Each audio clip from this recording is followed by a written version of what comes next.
अच्छा, शैला रज़ा साहब अभी इसमें कुछ बोलना चाह रही हैं? केस बनाया हुआ है। ठीक है, शैला रज़ा साहब आप क्या कहना चाह रही हैं? आप नफी कर रही थी मेरी बात की शायद। बिल्कुल, मैं इसलिए कह रही थी कि आप तो एंकर हैं, आपका काम ही रिसर्च करना है। आपको याद होगा कि आमिर कियानी के ऊपर दवाओं का सारा मसला था, उन्होंने उनको वजारत से हटा के अलग पार्टी के अंदर इज्जत दे दी। जो वर्कर होता है ना सियासी, वो समझता है कि वजारत वगैरह दूसरी चीज़, असल चीज़ में ऑर्गेनाइजेशन में रहूँ। आपके पास 2 वर्कर बैठे। नंबर 2, जो मलिक गुलाम सरवर जो हैं, उन PIA में उनका भट्टा बैठा, वहाँ पे उन पे मसाइल थे।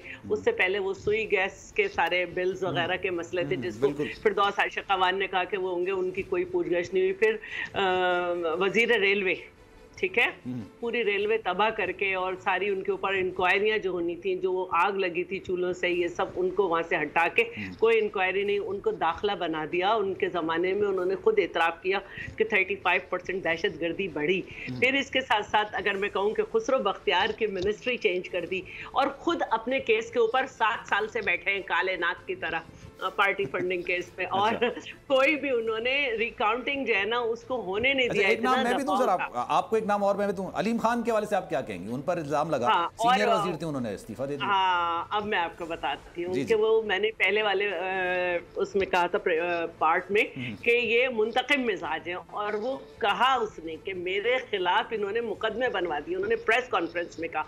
उसके बाद चौधरी गुलाम सरवर ने भी इस तरह की राय से कि 2 गवाही तो अल्लाह में भी मानता है। देखिए, मैं आपको एक बात बताऊं, पाकिस्तान में ऐसे बहुत कम लोग हैं जो जजेस तक हमने देखा कि तारीख हमें यही बता रही है कि जब भुट्टो साहब को जुडिशल मर्डर हो गया तो बाहर जाके जजेस ने बुक्स लिखी कि हम मजबूर थे। अच्छा, तो लोग अपनी पार्टी मोहब्बत में कि शायद अब जो शुरू से चलते हैं वो हो जाता है। अल्लाह करे कि वो वक्त आए कि हम अपने इख्तलाफ को सही समझते हुए सही वक्त पर करना सीखें।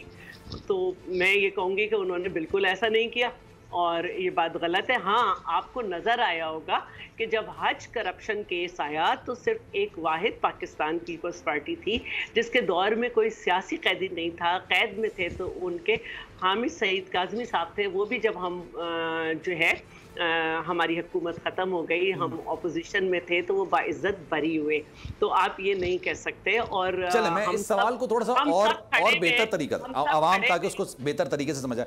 अगर अब आपकी हुकूमत आई है, मैं फिर मुझे जाना है कामरान साहब की तरफ, अगर आपकी अभी हुकूमत आ चुकी है और अगर आपने जैसे कहा है, शहबाज शरीफ साहब कहते हैं कि हम कोई इंतकामी कार्रवाई नहीं करेंगे लेकिन एहतसाब तो जनाब जरूर होगा, फिर आपको केसेस बनाते हैं तो वो क्या इंतकामी कार्रवाई सियासी केसेस होंगे या वो जेन्युइन केसेस होंगे? देखिए, कानून अपना रास्ता ले रहा है। हमारी तरफ से कोई राना सनाउल्लाह टाइप केस नहीं बनेगा, ऐसी चीज़ें नहीं बनेंगी कि जिनके लिए नैब के मुतालिक सुप्रीम कोर्ट से आवाज़ें आएँ कि आर्म ट्विस्टिंग हो रही है, या ये कि रेफरेंस अभी तक दाखिल क्यों नहीं हो सका। खुद कानून अपना रास्ता बनाएगा। अब तोशा खान, मेरा कहना है कि तोशा खाना के 112 जो हैं आइटम्स हैं जिनके ऊपर बात चल रही है, या नथिया गली हाउसिंग स्कीम केस है जिस पर नैब जा चुकी है, या पीडो है जो पावर प्रोजेक्ट था एक KP का, या सारे हेल्थ के जो इंतज़ाम थे हॉस्पिटल्स के, वो इनके कज़न्स को मिल जाते थे जो साबिक़ वज़ीर आज़म साहब में सेलेक्टेड। तो ये सारी चीज़ें हैं। फिर BRT केस है जिसे दबा दिया गया, फिर रिंग रोड केस है। ये सारी चीज़ें ना, इन पे ऑलरेडी चल रहा है, हेलीकॉप्टर है, ऑलरेडी ये सब चल रहा है ना, हमने तो नहीं किया ना। और कितने ज्यादा पेशावर BRT के मसाइल हैं।